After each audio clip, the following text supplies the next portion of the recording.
بسم اللہ الرحمن الرحیم۔ 41واں خط، قرآن کا سیاسی نظام۔ باب اول، انسان نے کیا سوچا؟ جب انسانوں نے مل جل کر رہنا شروع کیا تو ان کے مفاد ایک دوسرے سے ٹکرائے۔ اس ٹکراؤ سے باہمی تنازعات پیدا ہوئے۔ اس سے اس ضرورت کا احساس بیدار ہوا کہ کوئی ایسی تدبیر کی جائے جس سے یہ ٹکراؤ پیدا نہ ہو، اور اگر ٹکراؤ پیدا ہو جائے تو باہمی کشمکش اور تنازعات کا فیصلہ عمدگی سے ہو جائے تاکہ معاشرہ فساد اور جنگ و جدل سے محفوظ رہے۔ اس سے نظام سیاست کے تصور کی ابتدا ہوئی تو اس ضرورت کے تحت، لیکن جن لوگوں نے جھگڑے نمٹانے اور فیصلے کرانے کا کام اپنے ذمہ لیا، انہوں نے محسوس کیا کہ دوسروں سے اپنا حکم منوانے میں بڑی لذت ملتی ہے۔ اس لیے انہوں نے ایسی تدابیر سوچنی شروع کی جن سے ان کے ہاتھ میں آیا ہوا اقتدار چھننے نہ پائے۔ اس سے معاشرہ میں دو طبقے پیدا ہو گئے۔ ایک طبقہ وہ جو دوسروں سے اپنا حکم منواتا تھا، اور دوسرا وہ جو ان کا حکم مانتا تھا۔ بعض اوقات حکمران طبقہ سے اس کا اقتدار اور اختیار چھیننے کے لیے کوئی دوسرا فریق کھڑا ہو جاتا۔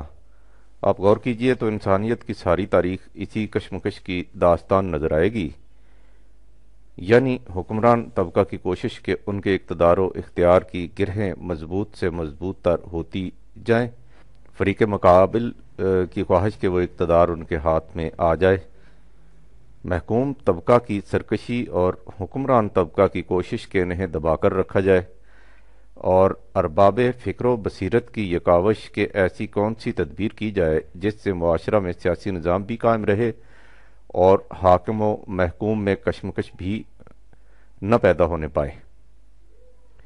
قبل اس کے کہ ہم دیکھیں کہ قرآن کریم نے اس مسئلہ کا کیا حل پیش کیا ہے، ضروری معلوم ہوتا ہے کہ اس داستان کے اہم ٹکڑوں کو سامنے لایا جائے اور یہ بھی دیکھا جائے کہ ارباب فکر و بصیرت نے اس باب میں کیا کیا کوششیں اور کاوشیں کی ہیں۔ شروع میں انسان قبائلی زندگی بسر کرتا تھا، یعنی ایک خاندان کے افراد مل جل کر رہتے تھے، اسے ان کا قبیلہ کہا جاتا تھا۔ قبیلہ کا بزرگ واجب الاحترام سمجھا جاتا تھا، اس لیے باہمی نزاعات کے فیصلے کرنے کا فریضہ اسی کا ذمہ تھا۔ اس کا فیصلہ ہر ایک کے لیے واجب الاتباع تھا۔ رفتہ رفتہ ان بزرگان خاندان کے دل میں بھی جذبہ حکومت نے انگڑائیاں لینی شروع کر دیں، اور وہ اپنے اقتدار کو برقرار رکھنے اور پائیدار بنانے کی تدابیر سوچنے لگے۔ اس لیے یہ عقیدہ وضع کیا گیا کہ ماں باپ کی اطاعت فرض ہے، یا سادی کے الفاظ میں خطائے بزرگاں گرفتن خطاست، اسلاف کی پرستش اسی عقیدہ کی بڑی ہوئی شکل ہے۔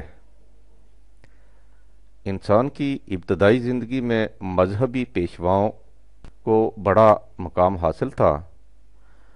اب بھی جہاں جہاں جہالت اور توہم پرستی کا دورہ ہے، مذہبی پیشواؤں کی پرستش ہوتی ہے۔ وہ فوق الفطرت قوتوں کے حامل اور دیوتاؤں کی اولاد یا ان کے نائب تصور کیے جاتے تھے۔ ہر شخص ان سے ڈرتا اور کانپتا تھا، اور ان کے کسی حکم کی خلاف ورزی کا تصور تک بھی دل میں نہیں لا سکتا تھا۔ ان مذہبی پیشواؤں نے عوام کی اس عقیدت بندی کا فائدہ اٹھایا اور اپنے دائرۂ اقتدار کو پرستش گاہوں کی چاردیواری سے آگے بڑھا کر دنیاوی حکومت کے ایوانوں تک لے گئے۔ اس کے لیے انہوں نے یہ عقیدہ وضع کیا کہ وہ خداوندی اختیارات کے حامل ہیں، یعنی انہیں خدا نے حکومت کرنے کے لیے پیدا کیا ہے۔ ان کے احکام خود خدا کے احکام ہیں، ان کی اطاعت خدا کی اطاعت اور ان کی معصیت خدا کی معصیت ہے، جس کی سزا اس دنیا میں عبرتناک عذاب اور اگلی دنیا میں جہنم کی عقوبت۔ جب دوسرے حکمرانوں، بادشاہ وغیرہ نے دیکھا کہ لوگوں سے اپنی اطاعت کرانے کا یہ طریقہ بڑا آسان اور نہایت کامیاب ہے، اس لیے کہ اس میں جسموں کی بجائے دلوں اور روحوں پر حکومت ہوتی ہے، جس کے لیے نہ کسی پولیس کی ضرورت پڑتی ہے نہ فوج کی حاجت، تو انہوں نے مذہبی پیشواؤں سے گٹھ جوڑ پیدا کر لیا۔ اس طرح راجا ایشور کا اوتار اور بادشاہ ذل اللہ علی الارض زمین پر خدا کا سایہ قرار پا گیا، اور وہ اپنے احکام و فرامین کو خدا کے احکام کی حیثیت سے منوانے لگا۔ انسانوں کے خود ساختہ مذہب نے حکومت کی اس شکل کو بڑی تقویت پہنچائی ہے، اور ان خدائی فوجداروں کے ہاتھوں نوع انسانی پر جس قدر مظالم خدا کے نام پر ہوئے ہیں، شیطان بیچارے کے حصے میں ان کا عشر عشیر بھی نہیں آیا ہوگا۔ اس نظام سیاست کو تھیوکریسی کہتے ہیں، جسے عیسائیت نے خاص طور پر فروغ دیا تھا۔ وائیکانٹ سیمول عیسائیت پر بحث کرتا ہوا لکھتا ہے، اس نے بادشاہوں کے آسمانی حقوق کے عقیدہ کی تائید کی، اس لیے یورپ کی تاریخ میں اس عقیدہ نے جس قدر تباہیاں پھیلائیں ان کی ذمہ داری اسی پر عائد ہوتی ہے۔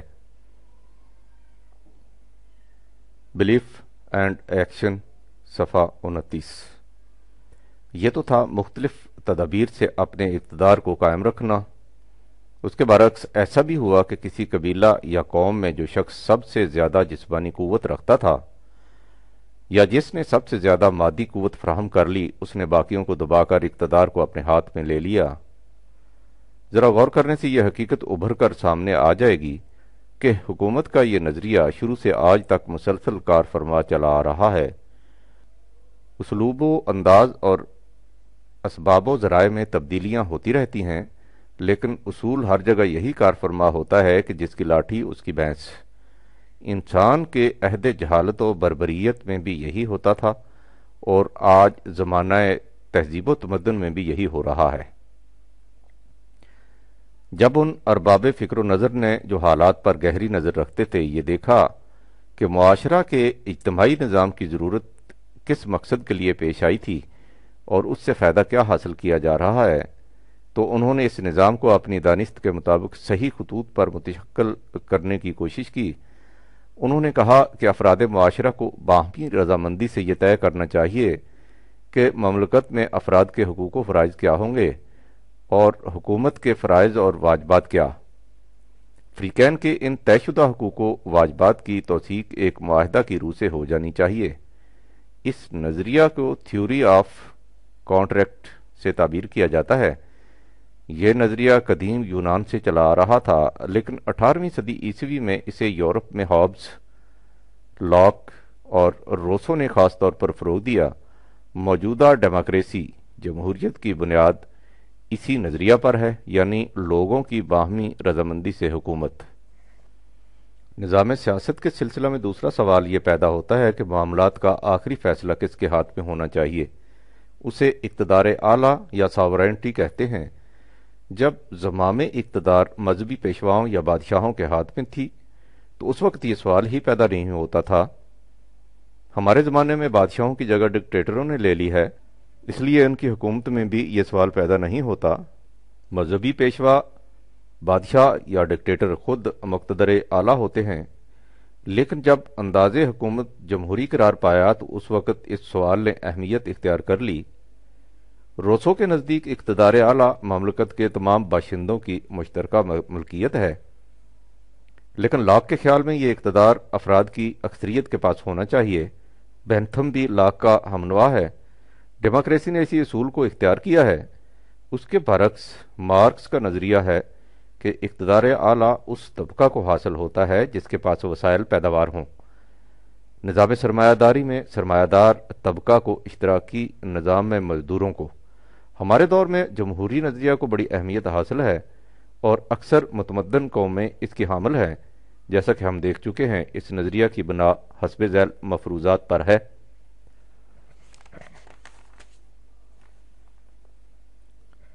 اس انداز حکومت میں حاکم و محکوم کا امتیاز باقی نہیں رہتا۔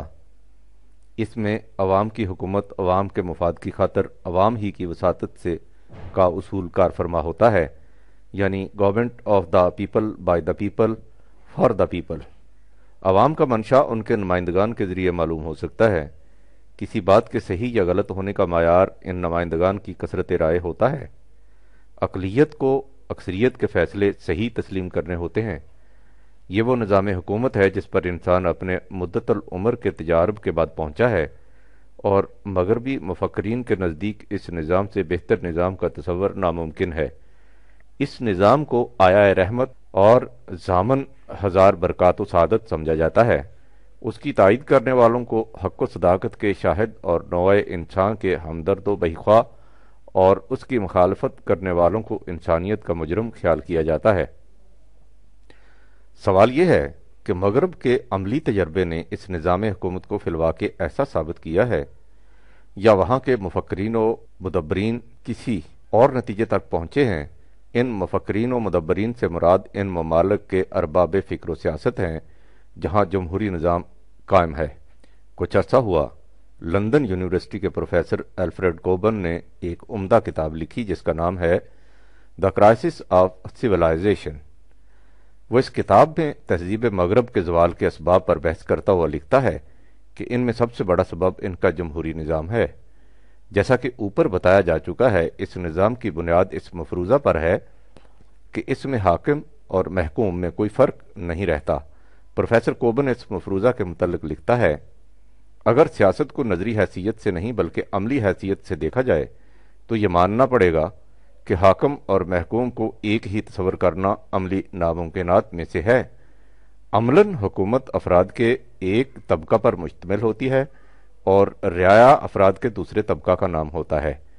جب معاشرہ اپنی ابتدائی قبائلی زندگی سے ذرا آگے بڑھ جائے تو پھر حاکم اور محکوم کبھی ایک نہیں ہو سکتے۔ یہ سمجھ لینا کہ دونوں ایک ہی ہیں مملکت میں بدترین قسم کی آزادی اختیارات پیدا کر دیتا ہے۔ کیمبرج یونیورسٹی کے پروفیسر اے سی ایونگ نے 1947 میں ایک کتاب بعنوان the individual, the state and the world government شائع کی تھی، جس میں اس نے ڈیموکریسی کے متعلق بڑی شرح و بست سے بحث کی ہے۔ بحث کے دوران وہ کہتا ہے کہ روسو نے یہ سمجھا تھا کہ نظام جمہوریت میں استبداد یا غصب حقوق کا خطرہ نہیں ہوگا کیونکہ لوگ خود اپنے اوپر آپ ظلم نہیں کریں گے۔ لیکن اگر روسو عصر حاضر میں جمہوری نظام کے عملی تجربہ سے پہلے اپنی کتاب نہ لکھتا تو وہ نظام جمہوریت کے متعلق کبھی ایسی خوش فہمی سے کام نہ لیتا۔ فرانسیسی مفکر رینی گوئن اس باب میں لکھتا ہے، اگر لفظ جمہوریت کی تعریف یہ ہے کہ لوگ خود اپنی حکومت آپ قائم کریں تو یہ ایک ایسی چیز کا بیان ہے جس کا وجود ناممکنات سے ہے، جو کبھی نہ پہلے وجود میں آئی ہے اور نہ آج کہیں موجود ہے۔ ایسا کہنا ہی جمع بین النقیضین ہے کہ ایک قوم بیک وقت حاکم بھی ہو اور محکوم بھی۔ حاکم اور محکوم کا تعلق دو الگ الگ عناصر کے وجود کا مقتضی ہے۔ اگر حاکم نہیں تو محکوم بھی نہیں۔ ہماری موجودہ دنیا میں جو لوگ کسی نہ کسی طرح قوت اور اقتدار حاصل کر لیتے ہیں، ان کی سب سے بڑی قابلیت اس میں ہوتی ہے کہ وہ لوگوں کے دلوں میں یہ عقیدہ قائم کر دیں کہ ان پر کوئی حاکم نہیں بلکہ وہ خود اپنے آپ پر حاکم ہیں۔ عام رائے دہندگی کا اصول اسی فریب دہی کی خاطر وضع کیا گیا ہے۔ اس اصول کی روح سے سمجھا یہ جاتا ہے کہ قانون اکثریت کی مرضی سے وضع ہوتا ہے، اور اس حقیقت کو نظر انداز کر دیا جاتا ہے کہ اکثریت کی یہ مرضی ایک ایسی شے ہے جسے نہایت آسانی سے ایک خاص رخ پر لگایا بھی جا سکتا ہے اور بدلا بھی جا سکتا ہے۔ The crisis of the modern world. آگے بڑھنے سے پہلے اس حقیقت کا ایک بار پھر سمجھ لینا ضروری ہے کہ یہ مفکرین جمہوری نظام کی جس خرابی پر اس شدومند سے تنقید کر رہے ہیں، اس نظریہ کا یہ مفروضہ ہے کہ اقتدار اعلیٰ یعنی قانون سازی کا لامحدود اور غیر مشروط حق عوام کو حاصل ہے، اور عوام کا یہ حق ان کے نمائندوں کی اکثریت کی وساطت سے بروئے کار آتا ہے۔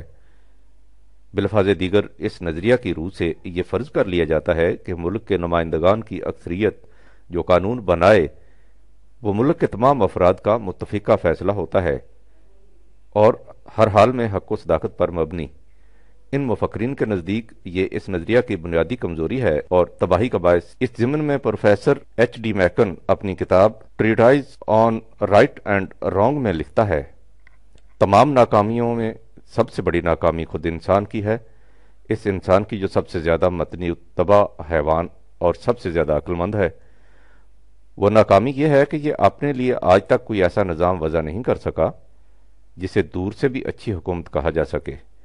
اس نے اس باب میں بڑی بڑی کوششیں کی ہیں، بہت سی ایسی جو فی الواقع محیر العقول ہیں، اور بہت سی ایسی جو بڑی جرت آزما تھیں، لیکن جب انہیں عملاً بروئے کار لانے کا وقت آیا تو نتیجہ حسرت و یاس کے سوا کچھ نہ تھا۔ اس کا سبب یہ ہے کہ نظری طور پر حکومت کا خاکہ کھینچ لینا اور بات ہے، اور عملی طور پر اسے نافذ کرنا اور بات۔ نظری طور پر حکومت اس کے سوا کچھ نہیں کہ یہ افراد مملکت کی ضروریات زندگی مہیا کرنے کا ذریعہ ہے، اور ارباب حکومت پبلک کے خدام ہیں، لیکن عملاً دیکھیے تو حکومت اپنا فریضہ پبلک کی خدمت نہیں بلکہ سلب و نہب سمجھتی ہے۔ اس باب میں مختلف اسالیب حکومت میں سب سے زیادہ ناکام جمہوری نظام رہا ہے۔ جمہوری نظام کے ارباب حل و عقد خوب جانتے ہیں کہ حکومت کی بنیاد معقولیت پر ہونی چاہیے، لیکن ان کا جذبہ محرکہ کبھی معقولیت پسندی نہیں ہوتا۔ ان کا کام یہ ہوتا ہے کہ جو عنصر بھی باہر سے زیادہ دباؤ ڈال سکے اس کا ساتھ دیا جائے۔ چنانچہ اس ہتھ کنڈے سے وہ ان لوگوں کی وساطت سے جو فی الحقیقت پبلک کے دشمن ہوتے ہیں لامحدود عرصہ تک برسر اقتدار رہتے ہیں۔ 1947 میں اقوام متحدہ کی ثقافتی مجلس یونیسکو نے ایک تحقیقاتی کمیٹی اس غرض سے مقرر کی تھی کہ وہ جمہوری طرز حکومت کے متعلق سائنٹیفک انداز سے چھان بین کرے۔ اس کمیٹی نے دنیا بھر کے مفکرین و مدبرین سے جمہوریت سے متعلق مقالات حاصل کیے اور انہیں ایک کتابی شکل میں شائع کر دیا، جس کا نام democracy in the world of tension ہے۔ اس کمیٹی نے سب سے پہلے یہ سوال پوچھا تھا کہ ڈیموکریسی کا مفہوم کیا ہے۔ جوابات کی اکثریت میں اعتراف کیا گیا ہے کہ یہ لفظ بالکل مبہم ہے، آج تک اس کا مفہوم ہی متعین نہیں ہو سکا۔ بعض نے تو یہاں تک کہہ دیا ہے کہ دور حاضر میں لفظ جمہوریت سے زیادہ محمل لفظ کوئی اور ہے ہی نہیں۔ اس کے بعد اس رپورٹ میں یہ سوال سامنے آتا ہے کہ کیا اکثریت کا فیصلہ ہمیشہ درست ہوتا ہے اور اس کے خلاف احتجاج کرنا جمہوریت کے خلاف ہے؟ اس کے جواب میں کہا گیا ہے کہ یہ سمجھنا غلط ہے کہ اکثریت کا فیصلہ غلطی سے پاک ہوتا ہے اور اس کے خلاف احتجاج کرنا جمہوریت کے خلاف۔ اس کے جواب میں کہا گیا ہے کہ یہ سمجھنا غلط ہے کہ اکثریت کا فیصلہ غلطی سے پاک ہوتا ہے۔ وہ غلط بھی ہو سکتا ہے، اس لیے اقلیت کو حق حاصل ہے کہ وہ اکثریت کے خلاف ایجیٹیشن کرے اور اکثریت کے فیصلے کو بدلوا دے۔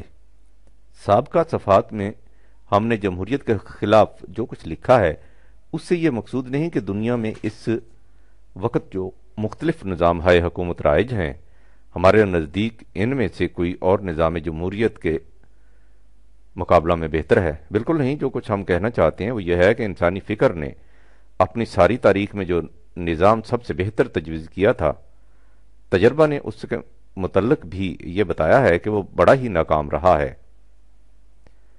دنیا کے دیگر نظام ہائے سیاست کی طرح اس نظام کی بنیادی خرابی بھی یہ ہے کہ اس میں حق اور باطل، غلط اور صحیح کے پرکھنے کے لیے مستقل پرماننٹ خارجی آبجیکٹو اور مطلق ایبسولیوٹ معیار کوئی نہیں۔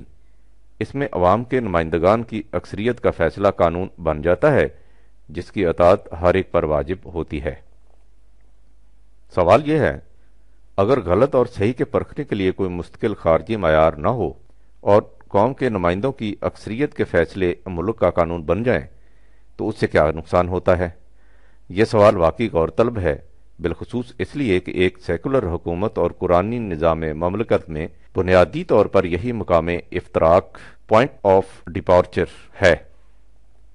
سب سے پہلے اس حقیقت کو سامنے رکھیے کہ قوم کے عام افراد ہوں یا ان کے نمائندے، نمائندوں کی اکثریت ہو یا اقلیت، یہ ہوں گے تو بالآخر انسان ہی، اور جو کمزوری ایک انسان میں ہو سکتی ہے وہ انسانوں کے گروہ میں بھی ہو سکتی ہے۔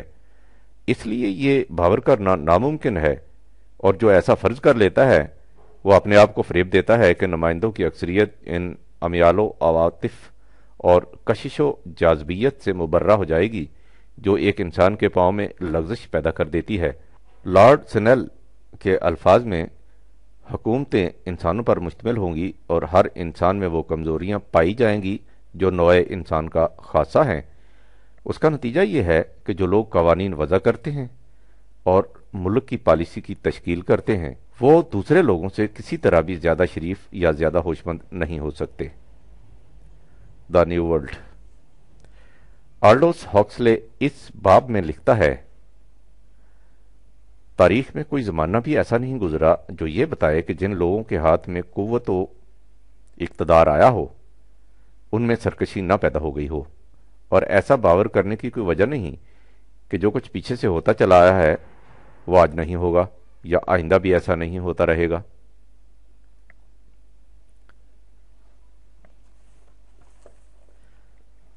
اس لیے اگر اکثریت کو بھی بلا حدودوں کی چھوڑ دیا جائے تو اس کے ہاتھوں دوسرے انسانوں کے حقوق کبھی محفوظ نہیں رہ سکتے۔ یہ کچھ تو ہوگا اپنے ملک کے اندر رہنے والے انسانوں کے ساتھ۔ جہاں تک دوسرے ملکوں کے انسانوں کا تعلق ہے، انہیں انسان ہی نہیں سمجھا جائے گا۔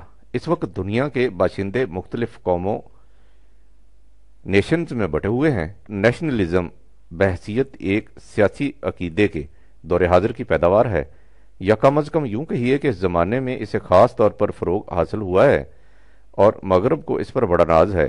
لیکن نیشنلزم کے عملی تجربہ کے بعد خود مغرب کے مفکرین جس نتیجے پر پہنچے ہیں وہ اب راز کی بات نہیں رہی۔ پروفیسر کوبن، جس کا ذکر پہلے آ چکا ہے، اس باب میں لکھتا ہے، قومیت پرستی کا احساس نفرت سے پیدا ہوتا ہے اور عداوت پر پرورش پاتا ہے۔ ایک قوم کو اپنی ہستی کا احساس ہی اس وقت ہوتا ہے جب وہ کسی دوسری قوم سے متصادم ہو۔ پھر ان اقوام کا جذبہ عداوت و پیکار اپنی قومی وحدت کی تکمیل پر ہی ختم نہیں ہو جاتا۔ جو ہی کوئی قوم اپنے حق خود مختاری کو مستحکم کر لیتی ہے تو پھر ان اقوام کو دبانا شروع کر دیتی ہے جو اپنے لیے حق خود اختیاری کی مدعی ہوں۔ The crisis of civilisation. تاریخ قومیت کا عالم فریڈرک ہرٹز اپنی کتاب nationality in history and politics میں لکھتا ہے، تاریخ بتاتی ہے کہ مختلف اقوام میں باہمی لڑائیوں کا سبب اس کے سوا شاید ہی کچھ اور ہو کہ یہ قومیں انسانوں کی مختلف جماعتیں تھیں جنہوں نے اپنے الگ نام رکھ لیے تھے۔ یہی وجہ ہے کہ مثلا ایک انگریز کے دل میں کسی فرانسیسی یا ہسپانوی یا اطالوی کا نام نفرت اور حقارت کا خیال پیدا کر دیتا ہے۔ برٹرینڈ رسل اپنی کتاب دا ہوپس فار چینجنگ ورلڈ میں لکھتا ہے، ہمارے زمانے میں جو چیز معاشرتی روابط کو قومی حدود سے آگے بڑھانے میں مانع ہے وہ نیشنلزم ہے۔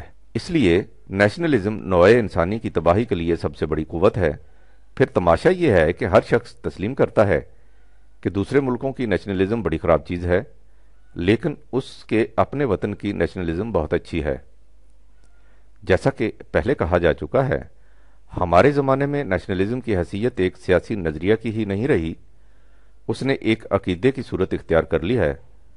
آلڈوس ہیکسلے کے الفاظ میں نیشنلزم ایک بت پرستانہ اور مشرکانہ مذہب کی شکل اختیار کر چکی ہے، ایسا مذہب جو فساد اور تفریق انسانیت کے لیے ایسا طاقتور ہے کہ کوئی توحید پرست مذہب فلاح و وحدت انسانیت کے لیے اس کا مقابلہ نہیں کر سکتا۔ نیشنلزم یا نسل پرستی کا جذبہ بالکل پاگلوں کا مسلک ہے۔ نیشنلزم کے مذہب بن جانے کا نتیجہ یہ ہے کہ قومیت پرستی، پیٹریوٹزم، سب سے بڑی نیکی اور جذبہ حب الوطنی سب سے بلند جوہر قرار پا چکا ہے۔ اس مذہب کا کلمہ یہ ہے کہ مائی کنٹری رائٹ اور رانگ، میرا ملک حق پر ہو یا باطل پر، میں بہرحال اس کا ساتھ دوں گا۔ روم لائن کے الفاظ میں مملکت کا بنیادی فریضہ اپنے مفاد کا تحفظ اور اپنی قوت کی نشو و نما ہے۔ اسے کسی دوسری مملکت کے مفاد کا خیال صرف اس صورت میں رکھنا چاہیے جبکہ اس سے اس کے اپنے مفاد کے خلاف زد نہ پڑتی ہو۔ مملکت کا استحکام ہر اخلاقی تقاضے پر مقدم ہے اور اس لیے ہر قربانی جائز۔ یہی وجہ ہے کہ والپول نے کہا تھا کہ نیک آدمی کبھی کسی بڑی سلطنت کو بچا نہیں سکتے، اس لیے کہ سلطنتوں کو بچانے کے لیے جس حد تک چلے جانا بعض اوقات ضروری ہو جاتا ہے، نیک آدمی وہاں تک جا نہیں سکتے۔ اور لارڈ گرے کا عقیدہ تھا کہ سلطنتوں کے معاملات اخلاقی ضابطوں کی روح سے طے نہیں پایا کرتے ہیں۔ یہی وجہ ہے کہ پروفیسر جورڈ کے الفاظ میں اب دنیا میں پرائیویٹ زندگی کے اخلاق کا ضابطہ کچھ اور ہے اور امور مملکت کے لیے ضابطہ کچھ اور۔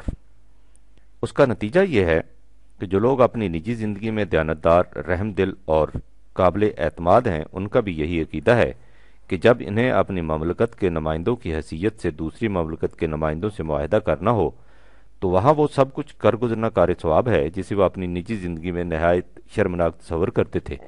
Guide to the philosophy of the moral and politics, اسی حقیقت کو اٹلی کے مدبر کور نے سمٹا کر ان الفاظ میں بیان کیا تھا کہ اگر ہم وہی کچھ اپنی ذات کے لیے کریں جو کچھ ہم نے مملکت کے لیے کیا ہے تو ہم کتنے بڑے شیاطین کہلائیں۔ جو کچھ ہم نے سابقہ صفحات میں لکھا ہے اسے مختصر الفاظ میں دہرانا چاہیں تو بات یوں سامنے آتی ہے کہ انسانوں نے مل جل کر رہنا ہے۔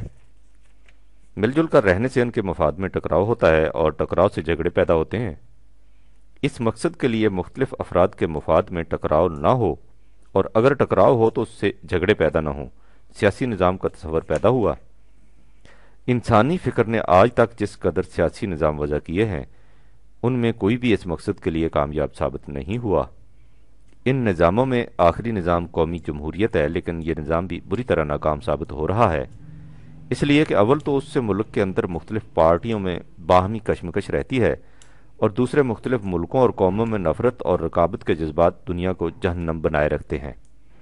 سوال یہ ہے کہ انسانی فکر نے ان مشکلات کا کوئی حل سوچا ہے، اور اگر سوچا ہے تو وہ کیا ہے، اور اس پر عمل پیرا ہونے کے راستے میں کیا موانع ہیں۔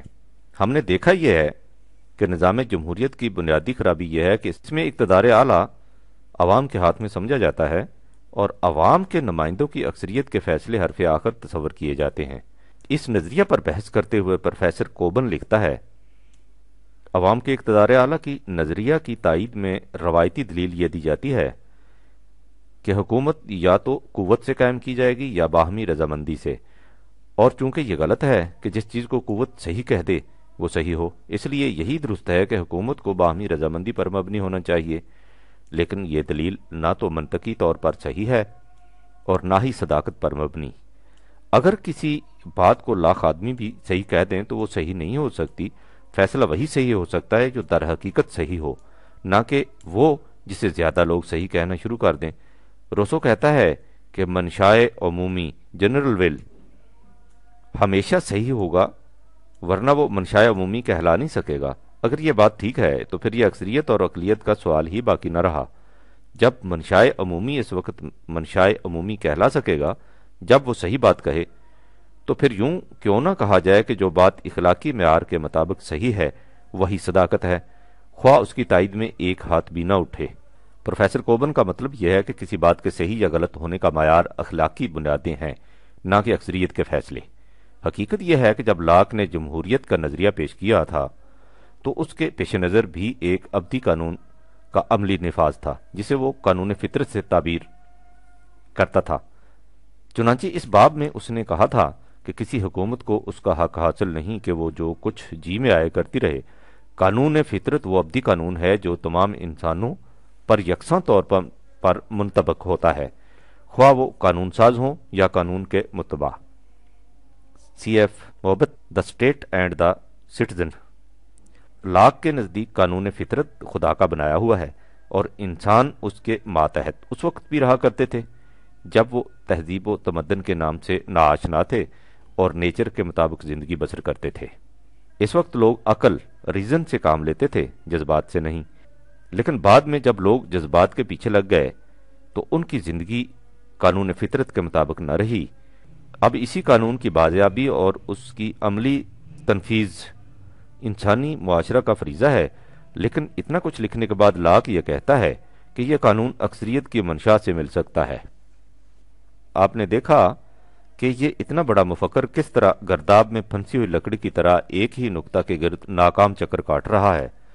وہ انسانی فیصلوں کی غلطیوں اور مفاد پرستیوں کی چیرادستیوں سے گھبرا کر پکار اٹھتا ہے کہ کسی حکومت کو اس کا حق حاصل نہیں کہ وہ جو کچھ جی میں آئے کرتی رہے، اسے فطرت کے ابدی قانون کا پابند رہنا ہوگا، اور اس سے جب پوچھا جاتا ہے کہ فطرت کا وہ ابدی قانون کہاں ہے، کہاں سے ملے گا، تو اسے اس کے سوا اور کچھ نہیں سوچتا کہ یہ قانون اکثریت کے فیصلوں میں ملے گا۔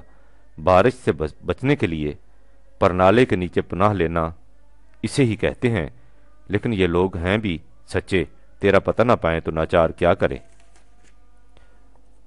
بہرحال ہم یہ کہہ رہے تھے کہ اب مغرب کے مفکرین اس حقیقت کا احساس کر رہے ہیں کہ جمہوری نظام میں اکثریت کے فیصلوں کو بہرحال و بہرکیف صحیح سمجھنا غلط ہے۔ کسی فیصلہ کے صحیح یا غلط ہونے کے لیے کسی خارجی معیار کی ضرورت ہے۔ لاک کے نزدیک یہ خارجی معیار قانون فطرت ہے۔ پروفیسر کوبن اسے اخلاقی معیار سے تعبیر کرتا ہے۔ مشہور اطالوی مدبر میزینی نے اس باب میں کہا تھا، اس میں شبہ نہیں کہ عام رائے دہندگی کا اصول بہت اچھی چیز ہے۔ یہی وہ قانونی طریقہ کار ہے جس سے ایک قوم تباہی کے مسلسل خطرات سے محفوظ رہ کر اپنی حکومت آپ قائم رکھ سکتی ہے۔ لیکن ایک ایسی قوم جس میں وحدت عقائد نہ ہو، جمہوریت اس سے زیادہ اور کیا کر سکتی ہے کہ وہ اکثریت کے مفاد کی نمائندگی کرے اور اقلیت کو مغلوب رکھے۔ ہم یا تو خدا کے بندے بن سکتے ہیں یا انسان کے، وہ ایک انسان ہو یا زیادہ، بات ایک ہی ہے۔ اگر انسانوں کے اوپر کوئی اقتدار اعلیٰ نہ ہو تو پھر کون سی ایسی چیز رہ جاتی ہے جو ہمیں طاقتور افراد کے تغلب سے محفوظ رکھ سکے؟ اگر ہمارے پاس کوئی ایسا مقدس اور ناقابل تغیر قانون نہ ہو جو انسانوں کا وضع کردہ نہ ہو، تو ہمارے پاس وہ کون سی میزان رہ جاتی ہے جس سے ہم پرکھ سکیں کہ فلاں کام یا فیصلہ عدل پر مبنی ہے یا نہیں؟ خدا کے علاوہ جو حکومت قائم ہو اس میں نتائج کی حقیقت ایک ہی رہتی ہے، خواہ اس کا نام بوناپارٹ رکھ لیں یا انقلاب۔ اگر خدا درمیان میں نہ رہے تو اپنے زمانہ سطوت میں ہر ایک مستبد بن جائے گا۔ یاد رکھیے، جب تک کوئی حکومت خدا کے قوانین کے مطابق نہیں چلتی، اس کا کوئی حق مسلم نہیں۔ حکومت تو منشائے خداوندی کو رائج اور نافذ کرنے کے لیے ہے۔ اگر وہ اپنے اس فریضہ کی سر انجام دہی میں قاصر رہے تو تمہارا یہ حق ہی نہیں بلکہ فریضہ ہے کہ تم ایسی حکومت کو بدل ڈالو۔ یعنی میزینی کے نزدیک صحیح اور غلط کا معیار قوانین خداوندی ہونے چاہیے جن کا نافذ کرنا حکومت کا فریضہ قرار پائے۔ ظاہر ہے کہ قوانین خداوندی مذہب کے ہاں سے مل سکتے ہیں، لیکن یورپ میں جو مذہب عیسائیت رائج ہے، پروفیسر جوڈ کے الفاظ میں اس کی حالت یہ ہے کہ عیسائیت کی روح سے زندگی کا حقیقی مسکن یہ دنیا نہیں بلکہ آنے والی دنیا ہے۔ اخروی دنیا خیر محض کی مظہر ہے، اس کے برعکس یہ دنیا شر و فساد کی دنیا ہے۔ اس دنیا کی حیات ابدی ہے، یہ دنیا محض عبوری حیثیت رکھتی ہے۔ انسان کے لیے یہ دنیا اگلی دنیا کے لیے تیاری کا مقام ہے۔ اس دنیا میں کوئی شے بالکلیہ خیر اور طیب نہیں۔ یہاں جو کچھ نظر آتا ہے اسی صورت میں اچھا ہے جبکہ وہ ان نعمتوں کے حصول کا ذریعہ بن سکے جن کا وعدہ اگلی دنیا میں کیا گیا ہے۔ Guide to the philosophy of moral and politics. ہسپانوی پروفیسر ڈاکٹر فلیٹا ڈی گریشیا اس باب میں لکھتا ہے، عیسائیت میں عدل کا تصور بھی اسی طرح نامانوس ہے جس طرح ذہنی دیانت کا۔ یہ اس کے تصور اخلاق سے یکسر باہر کی چیز ہے۔ عدل و انصاف اور حق و باطل کی طرف سے عیسائیت کی روح سے یکسر بے حس ہے۔ مشہور مفکر پروفیسر وائٹ ہیڈ لکھتا ہے کہ انجیل میں جس قسم کا اخلاقی ضابطہ دیا گیا ہے اسے اگر موجودہ معاشرہ میں نافذ کر دیا جائے تو اس کا نتیجہ فوری موت کے سوا کچھ نہیں ہوگا۔ Adventure of ideas, page 18۔ انہی حقائق کے پیش نظر تہذیب کا مشہور امریکی مورخ ڈورسی اپنی کتاب سویلائزیشن میں لکھتا ہے، آج لاکھوں انسانوں کے نزدیک عیسائیت شکست خوردوں کا مذہب ہے۔ وہ اس مذہب کی قبولیت سے اعتراف شکست کرتے ہیں۔ یہاں کوئی شے قابل اطمینان نہیں۔ اطمینان کی آرزو باطل اور باطل کی آرزوؤں کی تکمیل گناہ ہے۔ یہ انداز نگاہ صحیح اور تندرست زندگی کو ناممکن بنا دیتا ہے۔ اس سے انسانیت تباہ ہو جاتی ہے۔ ظاہر ہے کہ اس قسم کے مذہب سے کبھی وہ خدائی قوانین نہیں مل سکتے تھے جنہیں میزینی نے اپنی صحیح اور غلط کا ناقابل تغیر معیار قرار دیا تھا۔ اب یورپ کے لیے اس کے سوا کوئی چارہ کار نہ تھا کہ وہ اپنی مشکل کے حل کے لیے کسی اور دروازے پر دستک دے۔ یہ دروازہ مجلس اقوام متحدہ UNO کا تھا، جس نے انسانیت کے بنیادی حقوق کے متعلق تحقیق و تعین کے لیے ایک کمیشن بٹھایا اور اس کمیشن کی سفارشات کے مطابق 1948 میں منشور حقوق انسانیت ڈکلیریشن آف ہیومن رائٹس شائع کیا۔ اس میں ان حقوق کی فہرست دی گئی جو اقوام متحدہ کے نزدیک ہر حکومت میں ہر افراد انسانیہ کو حاصل ہونے چاہیے۔ اقوام متحدہ کے اس کارنامے کو عصر حاضر کی بہت بڑی کامیابی اور کامرانی قرار دیا جاتا ہے۔ اس سے دنیا کے ستائے ہوئے انسانوں کی ڈارس بن سکتی تھی کہ اسے کسی طرح کچھ حقوق کی مستقل ضمانت تو ملی، لیکن اس کی یہ توقع بھی غلط نکلی۔ ابھی مذکورہ صدر منشور زیر ترتیب ہی تھا کہ یونیسکو یعنی انجمن اقوام متحدہ ہی کے ایک ادارہ نے دنیا کے مشہور ارباب فکر و نظر کے پاس ایک سوال نامہ بھیجا کہ وہ ان حقوق کے متعلق اپنی آراء سے مطلع کریں۔ ان کے جوابات مسٹر جیکس مارٹن کے تعارف کے ساتھ ایک مجموعہ کی شکل میں شائع کیے گئے تھے۔ ان حقوق کی حیثیت کے متعلق سب سے پہلے خود مسٹر میریٹن لکھتے ہیں: یہ حقیقت بدیہی ہے کہ یہ تمام حقوق انسانی حقوق ہیں اور دیگر تمام انسانی حقوق کی طرح ایسے کہ ان پر حدود و قیود عائد کی جائیں اور انہیں قابل ترمیم و تبدیل قرار دیا جائے۔ اس کے بعد ماڈرن کوارٹرلی لندن کا ایڈیٹر جان نیوس اپنے مقالہ کی ابتدا ان الفاظ سے کرتا ہے: اس حقیقت کو اب ہر جگہ تسلیم کیا جاتا ہے کہ حقوق انسانی کے متعلق یہ تصور کہ یہ حقوق مطلق ہیں اور فطرت انسانی کے اندر مضمر ہوتے ہیں، اور ان کی ابتدا اس زمانے سے ہوتی ہے جب انسان نے ہنوز معاشرہ کی طرح بھی نہیں ڈالی تھی، ایک افسانہ سے زیادہ حیثیت نہیں رکھتا۔ شکاگو یونیورسٹی کا پروفیسر گیرارڈ لکھتا ہے: انسانی حقوق صرف اس کوشش کا نام ہے کہ انسان اور اس کے معاشرہ کے باہمی تعلقات کو متعین کر دیا جائے۔ یہ حقوق نہ تو مطلق ہوتے ہیں، نہ ایسے کہ انہیں ہمیشہ ناقابل تغیر و تبدل قرار دیا جائے۔ یعنی جو کچھ اتنی کاوشوں اور کوششوں کے بعد انسان کو ملا، اس کے متعلق بھی اسے اطمینان نہیں کہ اسے وہ مستقل طور پر ملتا رہے گا اور اس میں کسی قسم کا تغیر و تبدل نہیں ہوگا۔ حقوق کے تحفظ کے متعلق مسٹر میریٹن نے لکھا ہے: انسانیت کے حقوق کی تعریف نہیں بلکہ روزمرہ کی زندگی میں ان کے استعمال کے مسئلہ پر متفق ہونے کے لیے سب سے پہلی شرط یہ ہے کہ اقتدار کے پیمانوں پر متفق ہوا جائے۔ حقوق انسانیت کے احترام کے لیے ضروری ہے کہ لوگوں کے نزدیک انسانی زندگی کا عملی تصور مشترک ہو۔ اسی کو فلسفہ زندگی کہتے ہیں۔ اسی حقیقت کو پروفیسر جورڈ ان الفاظ میں بیان کرتا ہے کہ اچھی زندگی سے مفہوم یہ ہے کہ انسان مستقل اقدار کو حاصل کر سکے۔ بنابراین میں یہ کہہ سکتا ہوں کہ مملکت کا فریضہ یہ ہے کہ وہ ایسے حالات پیدا کرے جن میں ایک انسان کے لیے مستقل اقدار کا حصول ممکن ہو جائے۔ سوسائٹی کی ترقی کا یہی ایک پیمانہ ہے۔ گائیڈ ٹو دا فلسفی آف مورل اینڈ پالیٹکس۔ یعنی بات سمٹ سمٹا کر یہاں پہنچی کہ انسانی معاشرہ کی اس مشکل کا حل اس کے سوا کچھ نہیں کہ انسانوں کے باہمی معاملات مستقل اقدار کے مطابق طے ہوں اور یہی اقدار غلط اور صحیح کا معیار قرار پائیں۔ یہ ہے وہ آخری منزل جس تک انسان اپنے ہزاروں سال کے ناکام تجارب کے بعد پہنچا ہے، لیکن اس منزل میں پہنچ کر بھی انسان ششدر و حیران کھڑا ہے، کیونکہ اسے یہ معلوم نہیں ہو سکتا کہ یہ مستقل اقدار ملیں گی کہاں سے۔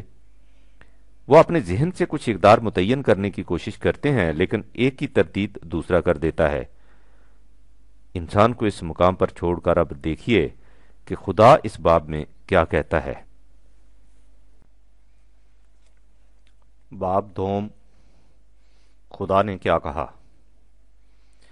قرآن کریم اس حقیقت کو تسلیم کرتا ہے کہ اگر انسان کو اس کے حال پر چھوڑ دیا جائے تو اس کی تمدنی زندگی ناممکن ہو جائے، اس لیے کہ انسان بڑا جھگڑالو واقع ہوا ہے۔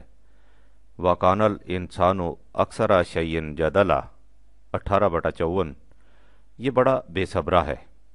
ان الانسان خلق ہلوعا 70/19 تنگ نظر ہے۔ وَكَانَ الْإِنسَانُ فَطُورًا 17/100 جلد باز ہے۔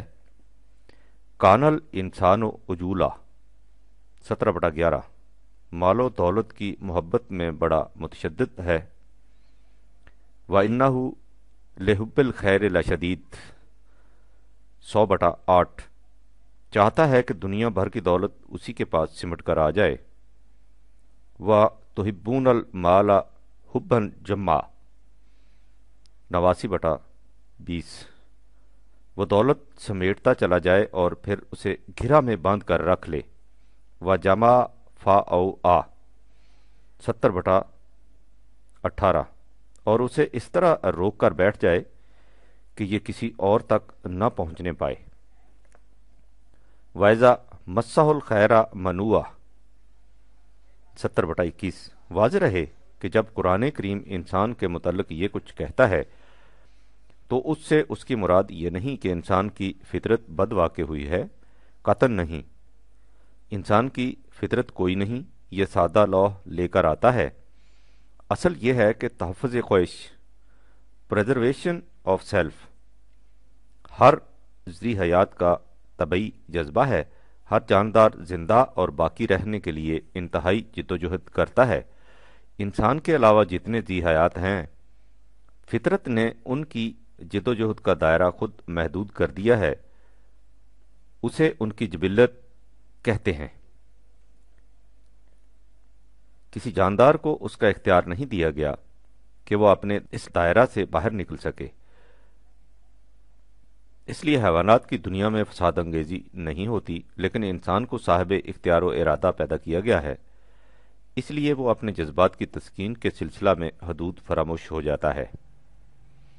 اس لیے جھگڑے پیدا ہوتے ہیں، انفرادی بھی اور اجتماعی بھی، جنہیں نمٹانے کے لیے نظام سیاست کی ضرورت لاحق ہوتی ہے۔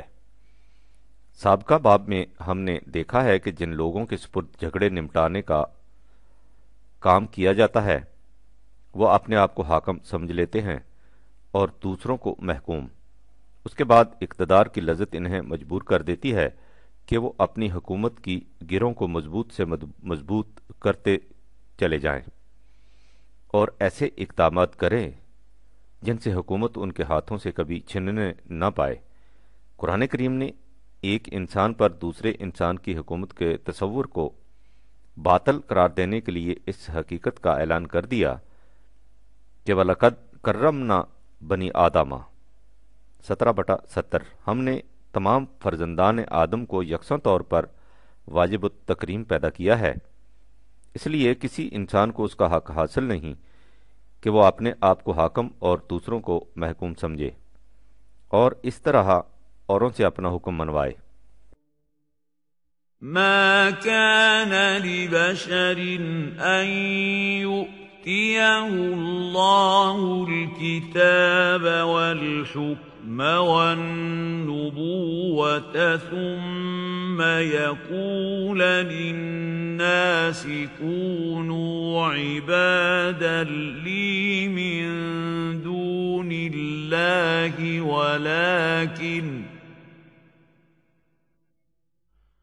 ولكن كونوا ربانيين بما كنتم تعلمون الكتاب وبما كنتم تدرسون 3/79۔ کسی انسان کو اس کا حق حاصل نہیں کہ خدا اسے ضابطۂ قوانین فیصلہ کرنے کی قوت اور نبوت تک بھی عطا کر دے اور وہ لوگوں سے یہ کہے کہ تم خدا کو چھوڑ کر میرے محکوم بن جاؤ۔ لہذا پہلی بات یہ ہے کہ قرآن کریم انسانوں کو حق حکومت دیتا ہی نہیں، خواہ وہ نبی بھی کیوں نہ ہو، لیکن اس کے یہ معنی نہیں کہ وہ نظام حکومت کی ضرورت ہی نہیں سمجھتا۔ وہ اس کی ضرورت سمجھتا ہے بلکہ اسے لازمی قرار دیتا ہے، لیکن کہتا یہ ہے کہ یہ حق صرف خدا کو حاصل ہے۔ ان الحکم الا للہ، حکومت صرف اللہ کی ہو سکتی ہے۔ امرا اللہ تعبدوا الا ایاہ، اس نے حکم دیا ہے کہ اس کے سوا کسی اور کی محکومیت اختیار نہ کی جائے۔ ذالک الدین القیم، یہی نظام زندگی سیدھا اور متوازن ہے۔ ولیکن اکثر الناس لا یعلمون 12/40۔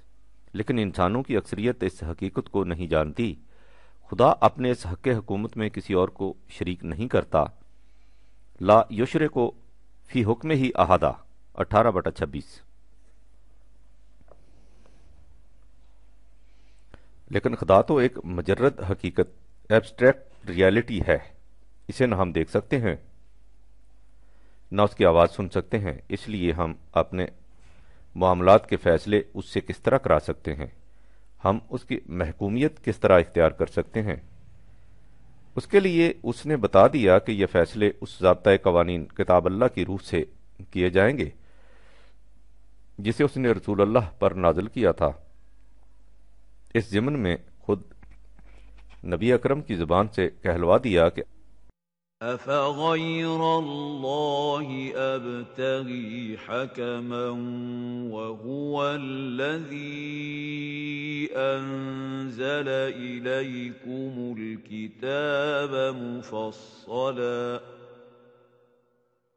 وَالَّذِينَ آتَيْنَاهُمُ الْكِتَابَ يَعْلَمُونَ أَنَّهُ مُنَزَّلٌ مِّن رَّبِّكَ بِالْحَقِّ فَلَا تَكُونَنَّ مِنَ الْمُمْتَرِينَ۔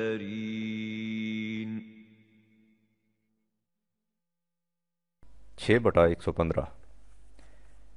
کیا میں اللہ کے سوا کسی اور کو اپنا حاکم چاہوں، حالانکہ اس نے ایسی کتاب نازل کر دی ہے جو ہر بات کو نکھار کر بیان کرتی ہے؟ لہذا خدا کی محکومیت اختیار کرنے کا طریقہ یہ ہے کہ ان قوانین کی اطاعت کی جائے جنہیں اس نے اپنی کتاب میں نازل کیا ہے۔ ان قوانین کے سوا کسی کی اطاعت نہیں کی جائے گی۔ اس کے متعلق خود خدا نے کہہ دیا، اتبعوا ما انزل الیکم من ربکم ولا تتبعوا من دونه اولیاء قلیلا ما تذکرون۔ 7/3۔ تم سب اس کا اتباع کرو جو تمہارے رب نے تمہاری طرف نازل کیا ہے، اور اس کے سوا کسی سرپرست کا اتباع مت کرو، لیکن تھوڑے ہیں جو اس حقیقت کو اپنے سامنے رکھتے ہیں۔ لیکن کتاب کے اندر لکھے ہوئے قوانین محض نظری تھیوریٹیکل حیثیت رکھتے ہیں اور متنازع فی امور میں کبھی فیصلہ نہیں کر سکتے جب تک انہیں عملاً نافذ کرنے والی کوئی اتھارٹی موجود نہ ہو۔ قرآن کریم نے سب سے پہلے خود رسول اللہ کو ایسی اتھارٹی قرار دیا، اور ظاہر ہے کہ حضور کی موجودگی میں کوئی اور اتھارٹی ہو نہیں سکتی تھی، اور آپ کی اطاعت کو خود خدا کی اطاعت قرار دے دیا۔ وَمَن یُطِعِ الرَّسُولَ فَقَدْ اطاع اللہ، 4/80۔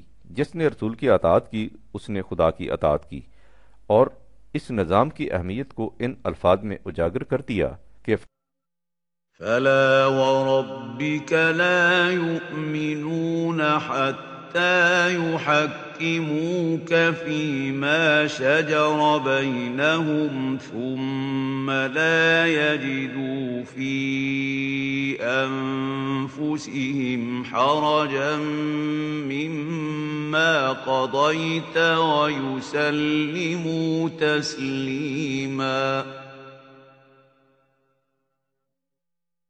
4/65۔ تیرا رب اس حقیقت پر شاہد ہے کہ یہ کبھی ایمان لانے والے نہیں ہو سکتے جب تک یہ اپنے ہر متنازع فی معاملہ میں اے رسول تجھے اپنا ثالث مقرر نہ کریں، اور پھر تیرے فیصلے کے خلاف اپنے دل میں بھی کوئی گرانی محسوس نہ کریں، بلکہ اسے اپنے دل کی پوری رضامندی سے قبول کر لیں۔ ایک طرف جماعت مومنین یعنی مملکت اسلامیہ کے افراد سے یہ کہا، اور دوسری طرف رسول اللہ یعنی فیصلے دینے والی اتھارٹی سے تاکید کر دی کہ فَحْكُم بَيْنَهُمْ بِمَا أَنزَلَ اللَّهُ، ان کے درمیان کتاب اللہ کے مطابق فیصلے کر۔ وَلَا تَتَّبِعْ أَهْوَاءَهُمْ أَمَّا جَاءَكَ مِنَ الْحَقِّ، 5/48۔ جب حق تیرے پاس آ چکا ہے تو ان لوگوں کے خیالات کی پیروی مت کر۔ ان تصریحات سے واضح ہے کہ قرآن کریم نے جو نظام سیاست متعین کیا ہے اس کی روح سے حکومت کی مرکزی اتھارٹی کو بھی اس کا حق حاصل نہیں کہ وہ متنازعہ فی امور میں لوگوں سے اپنا حق منوائے یا ان قوانین کے خلاف فیصلہ دے جو کتاب اللہ میں مذکور ہوں۔ بالفاظ دیگر اس اتھارٹی کا کام قوانین سازی نہیں بلکہ قوانین خداوندی کا نفاذ ہوتا ہے۔ اس سے یہ ظاہر ہے کہ اگر اقتدار اعلیٰ ساورینٹی قانون سازی کے آخری اختیار کو کہتے ہیں تو قرآنی نظام سیاست میں اس قسم کا اقتدار نہ عوام کے منشا general will of the people کو حاصل ہوتا ہے نہ کسی خاص فرد کو۔ یہ حق صرف خدا کو حاصل ہوتا ہے جس کی عملی مظہر اس کی کتاب ہوتی ہے۔ اس سے یہ بھی واضح ہے کہ اس نظام میں کسی کو خدائی اختیارات بھی حاصل نہیں ہوتے۔ اس میں سب سے بڑی اتھارٹی بھی قوانین خداوندی کی اطاعت کرتی ہے، خدا کے نام پر اپنا حکم نہیں چلاتی۔ چنانچہ خود نبی اکرم کے متعلق ارشاد ہے کہ وَاتَّبِعْ مَا یُوحَىٰ إِلَيْکَ 10/109، جو کچھ تیری طرف وحی کیا جاتا ہے اس کی پیروی کر۔ خدائی اختیارات کا تصور قرآنی نظام سے کس قدر دور ہے اس کا اندازہ اس سے لگائیے کہ جب رسول اللہ کی وفات کے بعد حضرت ابو بکر صدیق خلیفہ منتخب ہوئے تو کسی نے انہیں خلیفۃ اللہ کہہ کر پکارا۔ اس پر آپ نے اسے فوراً ٹوک دیا اور کہا کہ میں خلیفۃ اللہ نہیں خلیفۃ الرسول ہوں۔ خود رسول اللہ نے بھی کبھی اپنے آپ کو خلیفۃ اللہ نہیں کہا۔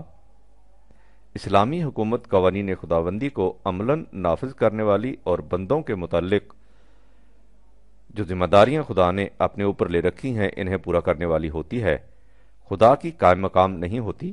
خدا کی قائم مقامی کا تصور تھیاکریسی کا پیدا کردہ ہے جو قرآن کی روح سے باطل ہے۔ چونکہ قرآن کریم آخری کتاب ہے اور اسے ہمیشہ کے لیے تمام نوع انسان کا ضابطۂ حیات قرار دیا گیا ہے، اس لیے اس میں بجز چند مستثنیات صرف اصولی قوانین دیے گئے ہیں، ان کی جزیات متعین نہیں کی گئیں۔ ان اصولوں کے متعلق کہہ دیا کہ یہ ہمیشہ کے لیے غیر متبدل رہیں گے۔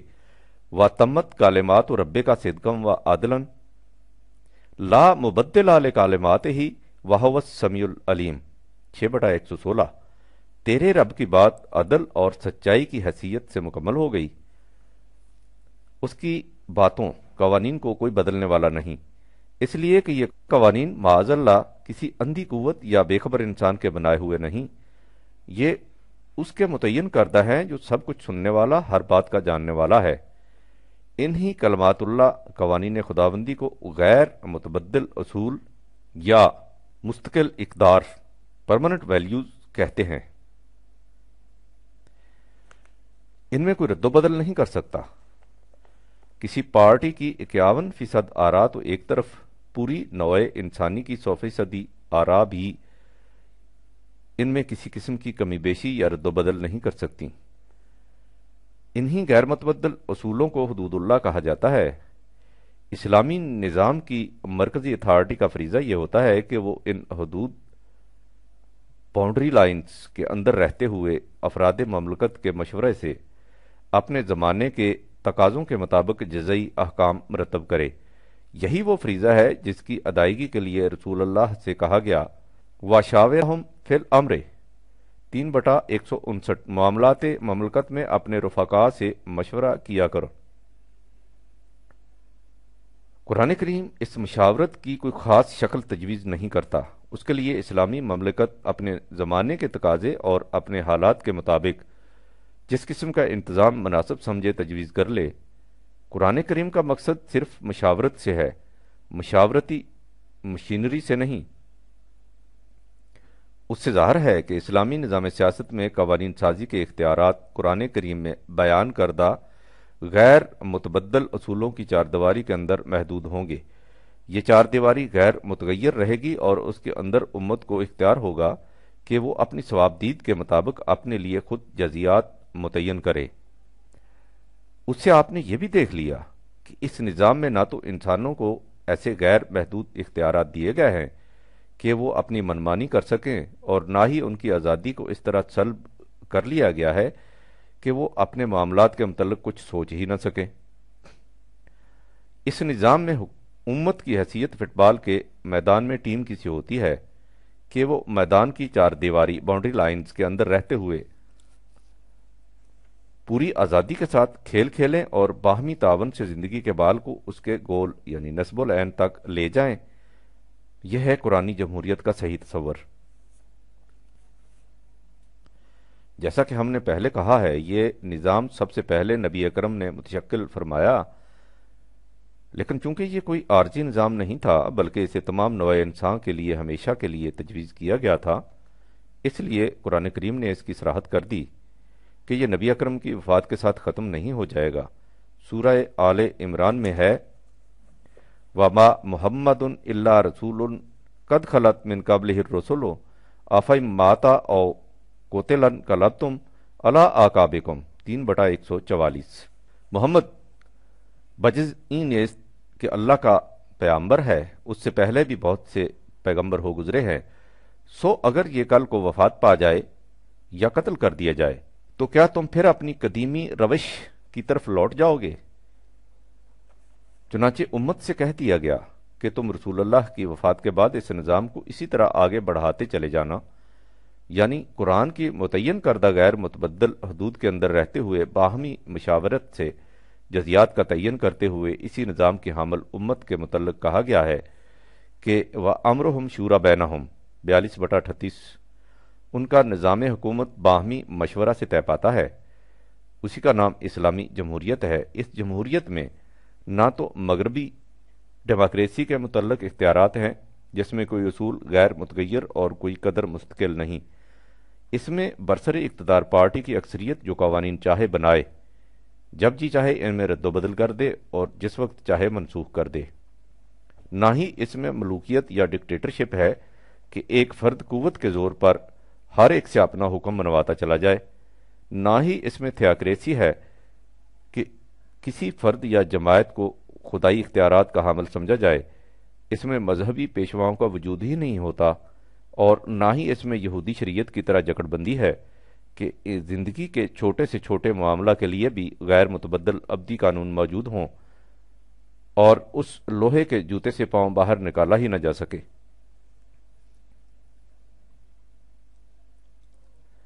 اس نظام سیاست میں ہر فرد انسانیہ کو ایسے مستقل حقوق حاصل ہوتے ہیں جنہیں کوئی تبدیل یا منسوخ نہیں کر سکتا۔ حکومتیں قائم ہوتی رہیں اور بدلتی رہیں، افراد آتے رہیں اور جاتے رہیں، لیکن اس مملکت میں بسنے والے شہریوں کو خواہ وہ غیر مسلم ہوں یا مسلم، وہ حقوق خدا کی طرف سے مل چکے ہیں، ان میں کسی قسم کا رد و بدل نہیں ہو سکتا۔ کتنی بڑی ہے یہ ضمانت جو کسی مملکت میں افراد انسانیہ کو حاصل ہو، اور کتنا بڑا ہے وہ اطمینان جو اس ضمانت سے میسر آئے۔ سب سے بڑا اطمینان یہ کہ اس میں کسی انسان کو دوسرے انسان پر حکومت کرنے کا حق حاصل نہیں ہوگا۔ اس کے لیے اس مملکت کا ہر شہری ارباب بست و کشاد کی طرف سے بار بار یہ اعلان سنے گا کہ اشہد ان لا الہ الا اللہ وحدہ لا شریک لہ، میں اس کی شہادت دیتا ہوں کہ میں دنیا کو پکار کر سنائے دیتا ہوں کہ دنیا میں خدا کے سوا کوئی صاحب اقتدار نہیں، اس کے سوا کسی کو حق حاصل نہیں کہ کسی انسان سے اپنا حکم منوائے، یہ حق صرف خدا کو حاصل ہے، اس میں کوئی اور شریک نہیں۔ اس میں اگر کوئی اور شریک ہو سکتا تھا تو خدا کا رسول ہو سکتا تھا، جس سے بلند تر ہستی کا تصور بھی ذہن انسانی میں نہیں آ سکتا، لیکن اشہد ان محمدً عبدہ و رسولہ، میں اس کی بھی شہادت دیتا ہوں، دنیا کو پکار کر سنائے دیتا ہوں کہ محمد بھی خدا کا عبد، بندہ محکوم اور اس کا پیغامبر ہے۔ اور جب دنیائے انسانیت کی بلند ترین ہستی کی یہ پوزیشن ہے تو کسی دوسرے انسان کو اس کا حق کب حاصل ہو سکتا ہے کہ وہ انسانوں کو اپنا محکوم بنائے؟ نہ رسول اللہ نے کسی انسان کو اپنا محکوم بنایا، نہ ہم کسی انسان کو اپنا محکوم بنا سکتے ہیں۔ حضور نے خود بھی احکام خداوندی کی اطاعت کی اور دوسروں سے بھی انہی احکام کی اطاعت کرائی۔ آپ کے اسوہ حسنہ کے اتباع میں ہمارا فریضہ بھی یہی ہے کہ ہم خدا کے قوانین کی خود بھی اطاعت کریں اور دوسروں سے بھی انہی احکام کی اطاعت کرائیں۔ لوگ اکثر پوچھا کرتے ہیں کہ اس اسلامک آئیڈیالوجی کیا ہے؟ ایک فقرہ میں اس کا جواب یہ ہے کہ اسلام کی آئیڈیالوجی ہے اس کا کلمہ طیبہ، یعنی اس امر کا اعلان کہ اطاعت و محکومیت صرف قوانین خداوندی کی ہے اور کسی کی نہیں۔